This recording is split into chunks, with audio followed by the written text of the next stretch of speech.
नमस्कार, स्वागत है आपका सिटी पोस्ट लाइव में। मैं हूं आशुतोष और मेरे साथ इस वक्त जो शख्सियत हैं वो किसी परिचय के मोहताज है नहीं।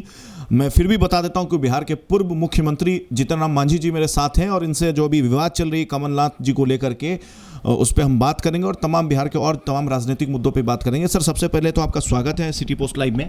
धन्यवाद। और मेरा पहला सवाल है, चूंकि आप महागठबंधन में एक बड़े नेता माने जाते हैं, बिहार के पूर्व मुख्यमंत्री रह चुके हैं, तो कमलनाथ जी का बयान को लेकर के जिस तरीके से बवाल मच रहा है, क्या कहेंगे इस पर आप? हम समझते हैं कि कमलनाथ जी ने जो कहा है कोई गलत नहीं कहा है। अपने सूबे के बारे में, अपने राज्य के बारे में जिसको जवाबदेही मिलती है उसको अच्छाई के बारे में सोचना उसका कर्तव्य बन जाता है। और उन्होंने ये तो नहीं कहा, दरवाज़ा तो बंद नहीं किया है। उन्होंने तो कहा कि 30% बाहरी लोग रहेंगे, 70% हमारे राज्य के रहेंगे। हम समझते हैं एक बहुत उसको क्या कहा जाए, अच्छा विचार उनका है जो उन्होंने कहा है। इसका दूसरा पहलू है जो हम लोगों को समझना चाहिए कि उन्होंने सिर्फ बिहार और उत्तर प्रदेश की बात नहीं की है। उन्होंने कहा कि बाहर के लोग आकर के नौकरियां छीन लेते हैं। छीन लेने का मतलब है कि ये नहीं कि ज़बरदस्ती ले लेते हैं, अपना कैलिबर से, अपना योग्यता से ले लेते हैं। उसमें बिहार और उत्तर प्रदेश के भी हैं। और इसका तीसरा एस्पेक्ट ये है कि आखिर किसी भी राज्य के लोग कहीं दूसरे जगह जाते हैं, वो क्यों जाते हैं? इसका मतलब है कि जिस राज्य से कहीं जाते हैं, इसका मतलब उस राज्य में किसी प्रकार का इंफ्रास्ट्रक्चर का डेवलपमेंट न होना, वहाँ अनएम्प्लॉयमेंट की स्थिति को सॉर्ट आउट नहीं करना, एक उसकी कमी है।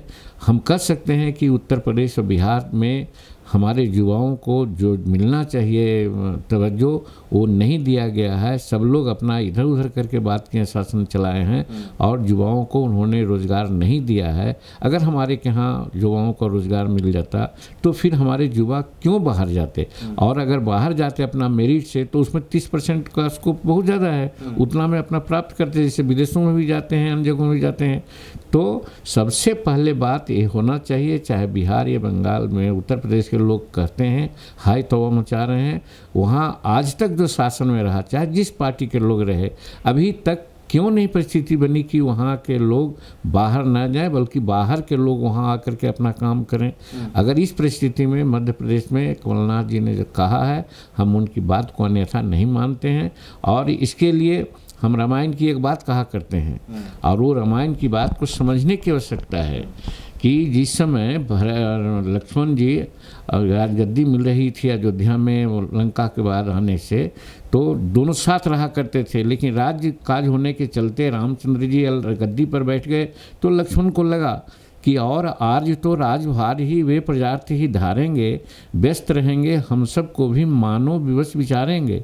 कर विचार लोक उपकार का, हमें न होगा इसका शोक, पर अपना हित आप नहीं क्या कर सकता नरम लोक? कितना बड़ा प्रश्न उन्होंने किया है कि अपने को पहले कर लेना चाहिए, तब किसी दूसरे की अपेक्षा करनी चाहिए। आज बिहार और उत्तर प्रदेश के लोग अगर अपना कर लेते, अपना सारा स्थिति बच्चों को एम्प्लॉयमेंट देते, यहाँ के लोग समृद्ध हो जाते, तो फिर बाहर क्यों जाते? तो लानत तो होनी चाहिए उस राज्य में जहाँ से पलायन ज़्यादा होता है, तो वहाँ की सरकार जो भी रही उसकी जवाबदेही बनती है। और ये बात अगर कमलनाथ जी अपने राज्य के लिए, अपने युवाओं को समायोजन करने के लिए कह दिया तो अपने राज्य के लिए बहुत अच्छी बात किया है। और जहाँ तक देश की बात है, संघात्मक सरकार है, तो वहाँ पर 30% का स्कोप तो दिया ही उन्होंने है कि हाँ 30% बाहर के लोग आए कोई बात नहीं, लेकिन 70% हम अपने बच्चों को यहाँ पर मौका देंगे। वो बहुत ठीक नीति अपनाई है अपने राज्य के लिए, हम उनके इस वक्तव्य के लिए प्रशंसा करते हैं। एक और सवाल है कि बिहार के मुख्यमंत्री नीतीश कुमार ने अभी घोषणा की है कि जो भी दिल्ली, मुंबई और तमाम जैसे शहरों में जहां पर बिहार के युवा जाकर रोजगार तलाशते हैं, वहां पर बिहार प्रवास केंद्र खोला जाएगा और उनकी मदद की जाएगी। मेरा सवाल आपसे भी है और मैं जिस पार्टी के नेता से मिलने जाता हूं उनसे भी ये पूछता हूं कि क्यों ऐसी नौबत क्यों आई कि बिहार प्रवास केंद्र खोलने की नौबत आ रही है दूसरे प्रदेशों में? और आखिर कब तक बिहार की राजनीति में युवाओं का जो नौकरी का मुद्दा है, जो रोजगार का मुद्दा है, तमाम मुद्दों पर राजनीति होती है, जाति के मुद्दे पर होती है, धर्म के मुद्दे पर होती है, बिहार की राजनीति के केंद्र में ये मुद्दा क्यों नहीं आता कि बिहार के युवाओं को बिहार के अंदर रोजगार मिले? हम तो धन्यवाद देते हैं। हमने तो वही कहा जो आप कह रहे हैं। हमने जो कहा अपनी बात, रामायण का चौपाई का उदाहरण देके कहा, उसमें यही निहितार्थ है जो आप कह रहे हैं कि हम अपने राज्य के ये सूबे के नवयुवकों को बाहर जाने की नौबत क्यों हम देंगे, हम ही क्यों नहीं ऐसा करेंगे कि हमारे के यहाँ लोग आवे। ये परिस्थिति उत्पन्न करनी चाहिए। इसलिए जो भी आज 71 वर्षों तक शासन किया हमारे राज्य में, बिहार में और उत्तर प्रदेश में या अन्य जगहों में, कि जहाँ से पलायन ज़्यादा होता है युवाओं का, तो उस राज्य को सोचना चाहिए, उसकी निंदा होनी चाहिए, अपने को कम से कम पुनर्विचार करना चाहिए कि हमने क्या गलती की है और उसको आगे डेवलप करने के लिए और इंफ्रास्ट्रक्चर डेवलप करना चाहिए, इंडस्ट्री लगाना चाहिए, छोटे छोटे कॉटेज इंडस्ट्री लगाना चाहिए, मीडियम इंडस्ट्री लगाना चाहिए, हर तरह से। आज तो बिहार की बात क्या है, पढ़ने के लिए बाहर जा रहे हैं लोग, नौकरी के लिए स्किल और नॉन स्किल लोग बाहर जा रहे हैं। जहाँ जाइए देखिए बिहारी पाए जाएंगे। तो समूचे बिहार के लोगों को बाहर आप भेज दीजिए, उनको क्या कहते हैं शेल्टर होम बना दीजिए दूसरे जगहों में। तो ये तो हम समझते हैं तौहीन ही है उस राज्य की। हमको उस राज्य में ही इतना डेवलप करना चाहिए कि हमारे राज्य के युवा लोग बाहर नहीं जाएं, वरन बाहर के लोग हमारे के यहाँ आवे। ये उत्तम परिस्थिति हो सकती है, ये सबसे अच्छी स्थिति हो सकती है। इसलिए जो हम पहले कहा उस बात को प्रश्न के रूप में आपने दोहराई, जो हमने कहा, तो इसमें तो हम तो कह ही रहे हैं कि इसमें कोई राज्य अगर हमको रोकता है आने में या मना करता है या इंसेंटिव कम देता है तो उसके बारे में हम क्यों कहेंगे, हम अपने बारे में क्यों नहीं कहेंगे। हमने तो अपने बाल बच्चों को या अपने युवाओं को मौका नहीं दिया, ये हमारे लिए लानत की बात है। हमको सीख लेनी चाहिए, हमको डेवलपमेंट करना चाहिए इस ढंग से कि हमारे बच्चे बाहर नहीं जाएं। मेरा एक सवाल है आपके पार्टी से संबंधित कि क्या आपकी पार्टी आने वाले समय में जो आपकी पार्टी का मैनिफेस्टो होगा, चाहे आप महागठबंधन में जिन दलों के साथ भी रहेंगे, चुनाव लड़ेंगे, इस चीज़ को आप अपने जो भी आपका प्लेटफॉर्म होगा उस पर उठाएंगे इस मुद्दे को कि युवाओं को रोजगार बिहार के अंदर हो?